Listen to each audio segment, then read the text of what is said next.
Recebi meu PhD no campo da química orgânica, pós-doutorado na Universidade de Stanford. Juntei-me ao grupo do homem que vai ganhar o Prêmio Nobel em Química, votado uma das top 50 mentes mais influentes no mundo. Fui professor na Universidade de Harvard.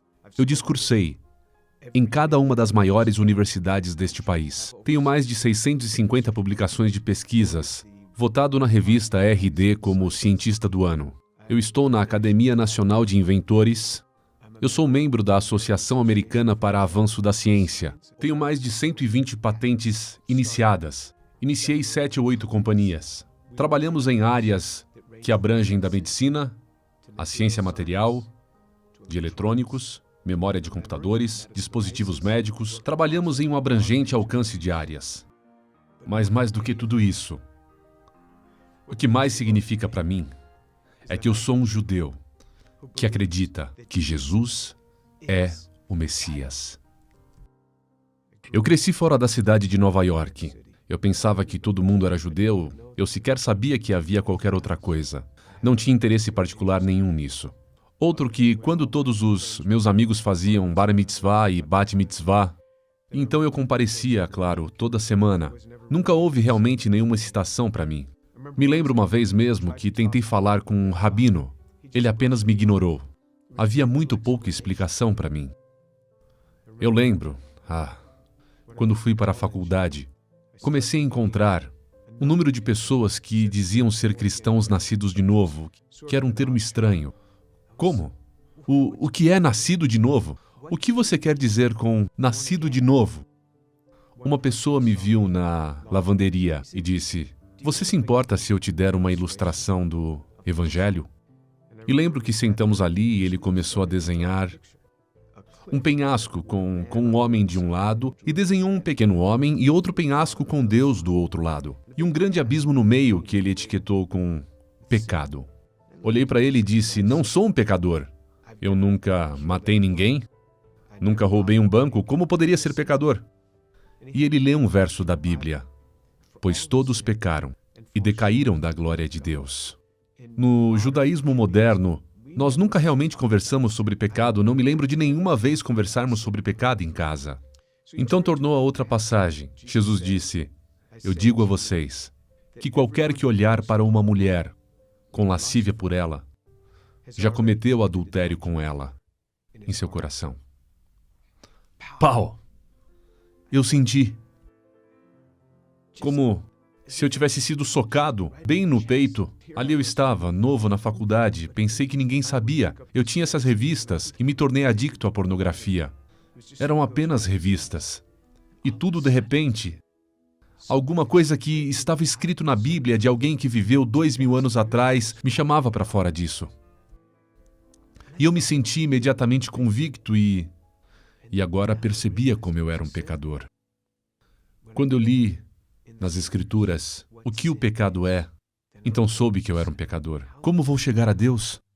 Nós, judeus, sabemos melhor do que ninguém, sem o derramamento de sangue, não há perdão do pecado. Esta descrição de Isaías 53, de como ele suporta sobre si meu pecado, as coisas que fiz, isto era ele, este era o homem, que tomou isto sobre si na cruz. O perfeito Deus vem e entrega a si mesmo por nós. Ele é aquele que dá a si mesmo por nós. Comecei a perceber quão judaico o Novo Testamento é. Este livro é tão judaico, o Novo Testamento é tão judaico, é tudo sobre o povo judeu. E então, em 7 de novembro de 1977, eu estava sozinho no meu quarto. A percepção de que Yeshua é aquele que morreu na cruz. E eu disse: "Senhor, eu sou um pecador, por favor, me perdoe, entre na minha vida." Então, de repente, alguém estava no meu quarto. E abri meus olhos, estava de joelho, abri meus olhos. Quem estava ali? Aquele homem, Jesus Cristo, esteve no meu quarto. Este impressionante senso de Deus. Jesus estava no meu quarto e eu não estava com medo. Tudo que comecei a fazer foi apenas chorar. A presença era tão gloriosa. pois ele estava ali, no meu quarto, naquele dia. Eu não quis me levantar. E este impressionante senso de perdão simplesmente começou a vir sobre mim. Era ele. Finalmente me levantei e não sabia o que fazer. Não sabia quem contar. Aqui está, esse garoto judeu da cidade de Nova York, o que vou dizer? Meus primos estavam chocados. Como você fez isso? Você é judeu!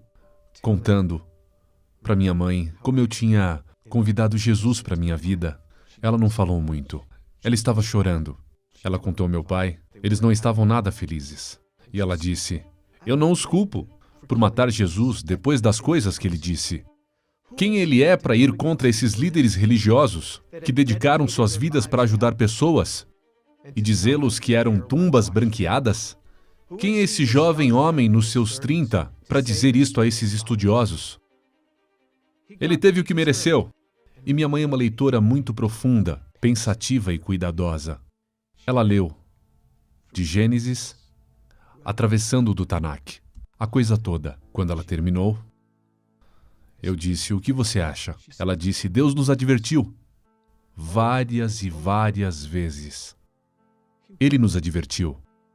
Quando minha filha tinha por volta dos 15, minha mãe e pai vieram nos visitar. Certa hora, minha mãe foi no quarto dela, por muitas horas. Ela saiu e disse, que bela jovem você tem. Conversamos por um longo tempo. Ela começou a ler a Bíblia novamente. Ambos, o Antigo e o Novo Testamento. Um dia, não muito depois disso, ela me chamou no telefone. Na idade dos 72, ela disse, Jimmy, você não vai acreditar no que houve. Eu disse, o que aconteceu? Ela disse, eu só estava lendo. E me atingiu. Me atingiu. O modo como ele deu sua vida. Agora eu acredito. Jesus é o Filho de Deus.